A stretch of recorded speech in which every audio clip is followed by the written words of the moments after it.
Karma Sannyasa Yoga in the Bhagavad Gita, a lecture overview.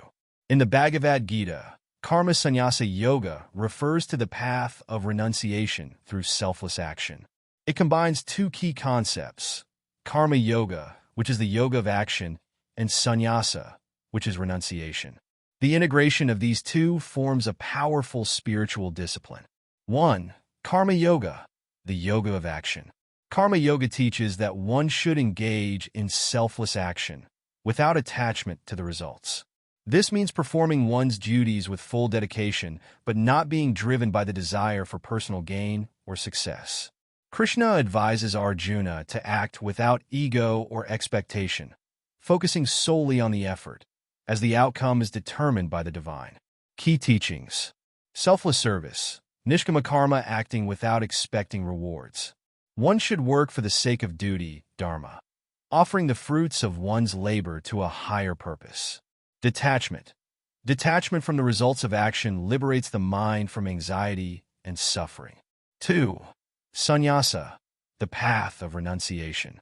Sanyasa is often understood as renunciation of worldly life, but in the Gita, Krishna redefines it. True renunciation is not about abandoning duties or life itself, but about renouncing attachment to outcomes and the ego. This inner renunciation, coupled with outward action, is the true path of a sannyasi. Key insights. Renunciation of desire. A sannyasi does not give up actions, but rather the desire for the outcomes of those actions. Inner peace. By letting go of attachment and ego, a person finds true peace and freedom. 3. Karma Sannyasa Yoga, the synthesis. In the Bhagavad Gita, Chapter 5, Krishna explains that both Karma Yoga and Sannyasa, renunciation, lead to liberation, but the path of Karma Yoga is superior for most people. Acting without attachment, while living in the world and performing one's responsibilities, brings spiritual progress and helps one develop equanimity. Practical application. Balanced living. One can engage in worldly duties, whether family, profession, or social responsibility, while maintaining inner renunciation. This is the middle path that Krishna advises. Selfless action for a higher cause. Work as an offering to God or for the benefit of humanity helps in purifying the mind and leads to spiritual growth. 4. The role of knowledge, jnana, and devotion, bhakti. Karma Sannyasa Yoga doesn't stand alone.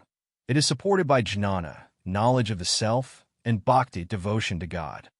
Knowledge leads to the realization that the true self is beyond the ego, and devotion helps in surrendering to the divine will, which allows for selfless action and renunciation.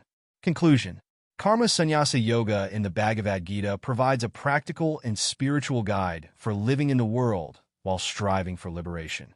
It teaches that true renunciation lies not in escaping life's responsibilities, but in performing them with a spirit of selflessness and detachment. Through this, one can find inner peace and ultimately realize the divine. This synthesis of action and renunciation offers a timeless lesson on how to live a balanced and purposeful life while walking the spiritual path.